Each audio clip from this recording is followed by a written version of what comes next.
My dad believed in you. I'm not gonna make the same mistake. You know what happens to you if you go through with this. I have everything I need to have you court-martialed and dishonorably discharged. The end is inevitable, Maverick. What are you gonna do? Here they go! Look in the air! Look in the air! Everywhere!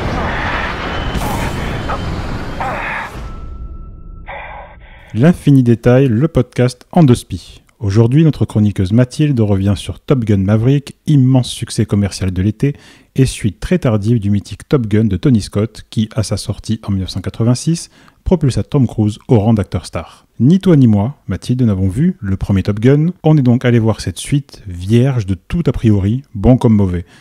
Partant de là, qu'est-ce que tu en espérais de Top Gun Maverick ? Instinctivement, j'ai envie de te répondre que je n'en attendais rien. C'est un film que je n'ai absolument pas vu venir.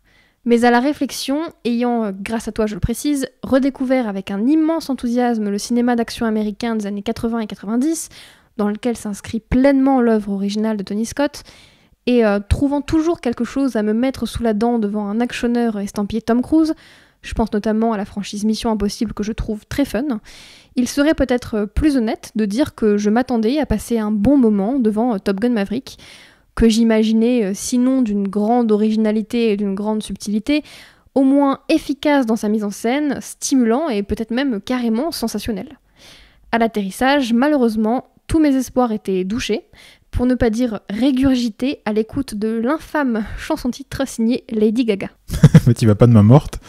Top Gun, c'est un film emblématique des années 1980, même ceux qui ne l'ont pas vu comme nous savent très bien ce que c'est hyper identifiable. Tout comme Tom Cruise était quant à lui une icône des années 80, le comédien n'a finalement jamais cessé de cultiver cette image de Golden Boy, mais ça l'a pas empêché de livrer des performances exceptionnelles en 40 ans de carrière. Ni toi ni moi n'avons de réticence envers lui, mais je crois que devant Top Gun Maverick, tu t'es quand même posé quelques questions.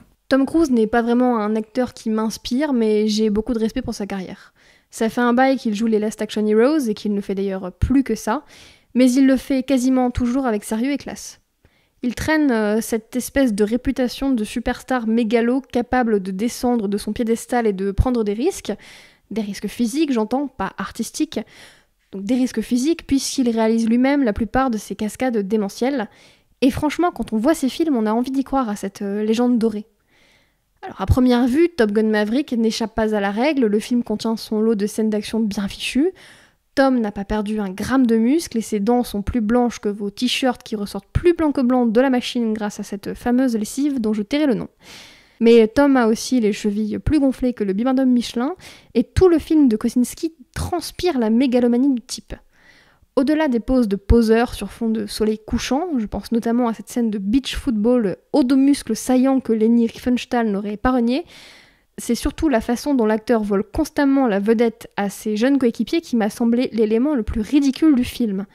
Loin d'être un passage de relais d'une génération à l'autre, de pilote comme d'acteur, c'est en tout cas ce à quoi je m'attendais personnellement, Top Gun Maverick n'a de cesse de remettre les projecteurs sur Tom Cruise, et Tom Cruise lui seul, laissant dans l'ombre le reste du casting, et notamment l'excellent Miles Teller, que la plupart d'entre nous avons découvert dans Whiplash de Damien Chazelle. Tu l'as mentionné, le nom du réalisateur de Top Gun 2 est Joseph Kosinski, qu'on connaît pour Tron Legacy et Oblivion.